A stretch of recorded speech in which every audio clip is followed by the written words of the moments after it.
ప్రతిరోజు బాగా పలుచగా ఉన్న ఆవు పాలు లేదా నెయ్యిని ఉదయాన్నే తీసుకోవడం వల్ల గుండెపోటు రాదు.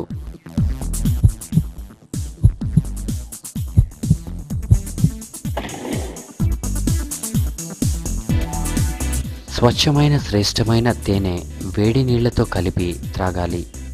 ఇలా ప్రతిరోజు చేస్తే గుండె జబ్బులు రావు.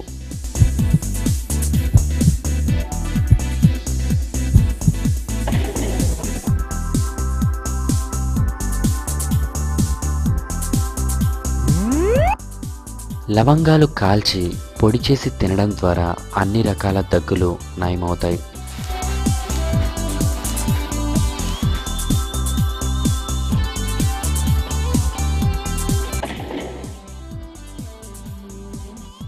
రక్తపోటుతో బాధపడేవారు ప్రతిరోజు 4 లేదా 5 వెల్లుల్లి రేకుల్ని ప్రతిరోజు భోజనానికి ముందు నమిలి తినడం ద్వారా రక్తపోటును అదుపు చేసుకోవచ్చు.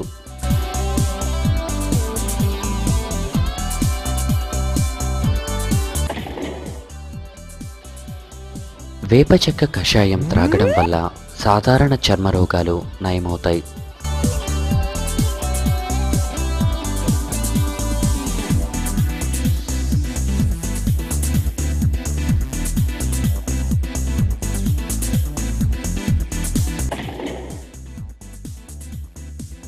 కీళ్ల నొప్పితో బాధపడేవారు వెల్లుల్లిపాయను ఉప్పును బాగా నూరి పట్టు వేసుకుంటే కీళ్ల నొప్పులు తగ్గిపోతాయి.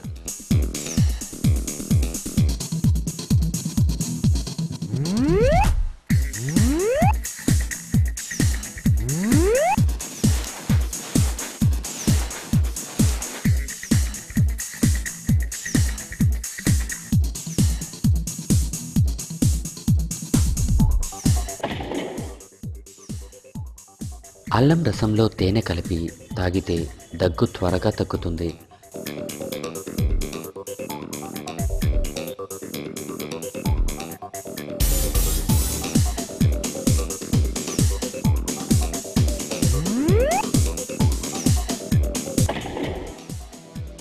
ముక్కు నుండి ఏ కారణం చేతైనా రక్తం కారుతుంటే నీరుల్లిపాయ రసాన్ని 2 చుక్కలు వేస్తే రక్తస్రావం ఆగిపోతుంది.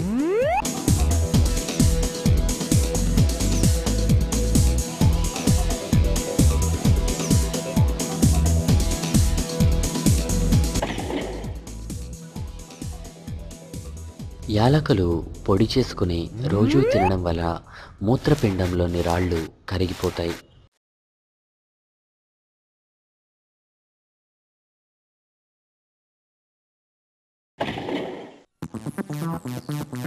ప్రతిరోజు బాగా పలుచగా ఉన్న ఆవు పాలు లేదా నెయ్యిని ఉదయాన్నే తీసుకోవడం వల్ల గుండెపోటు రాదు.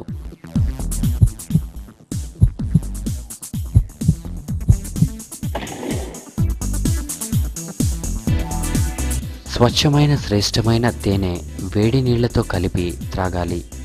ఇలా ప్రతిరోజు చేస్తే గుండె జబ్బులు రావు.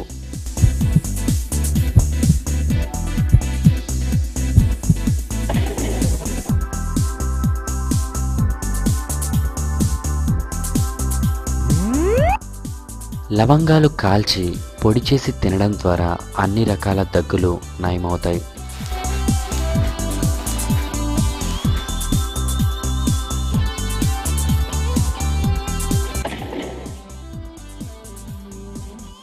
రక్తపోటుతో బాధపడేవారు ప్రతిరోజు 4 లేదా 5 వెల్లుల్లి రేకుల్ని ప్రతిరోజు భోజనానికి ముందు నమిలి తినడం ద్వారా రక్తపోటును అదుపు చేసుకోవచ్చు.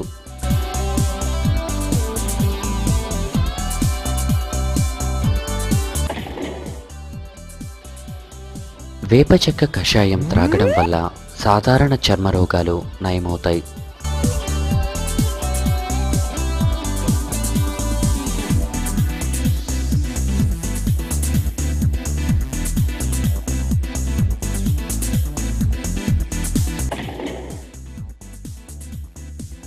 కీళ్ల నొప్పితో బాధపడేవారు వెల్లుల్లిపాయను ఉప్పును బాగా నూరి పట్టు వేసుకుంటే కీళ్ల నొప్పులు తగ్గిపోతాయి.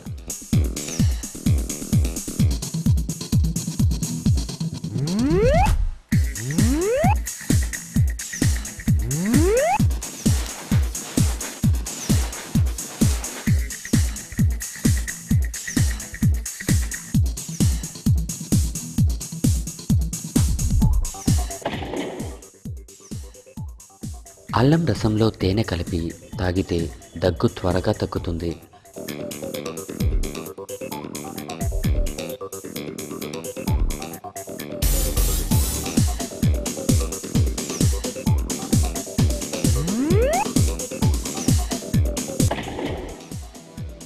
ముక్కు నుండి ఏ కారణం చేతైనా రక్తం కారుతుంటే నీరుల్లిపాయ రసాన్ని 2 చుక్కలు వేస్తే రక్తస్రావం ఆగిపోతుంది.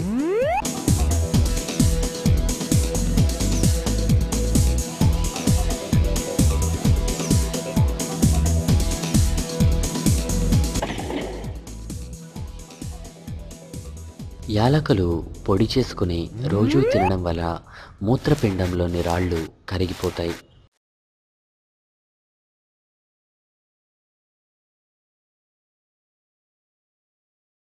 ఇలా ఆయుర్వేదంను కొంచెం శ్రద్ధగా వాడడం ద్వారా ఎలాంటి వ్యాధులనైనా నయం చేసుకోవచ్చు. ఆయుర్వేదానికి ఉన్న ప్రాముఖ్యాన్ని గుర్తించి ఔషధ వనాలను పెంచాలి. ఈ విలువైన ఆయుర్వేద విజ్ఞానాన్ని మన తరువాతి తరాలకు కూడా అందజేసి వ్యాధి రహిత సమాజాన్ని నిర్మించడానికి కృషి చేద్దాం. మా ఈ ప్రయత్నం అన్ని వర్గాల ప్రజలను ఆకట్టుకుని అందరి ఆరోగ్య పరిరక్షణకు ఉపయోగపడుతుందని మనసారా ఆకాంక్షిస్తున్నాము.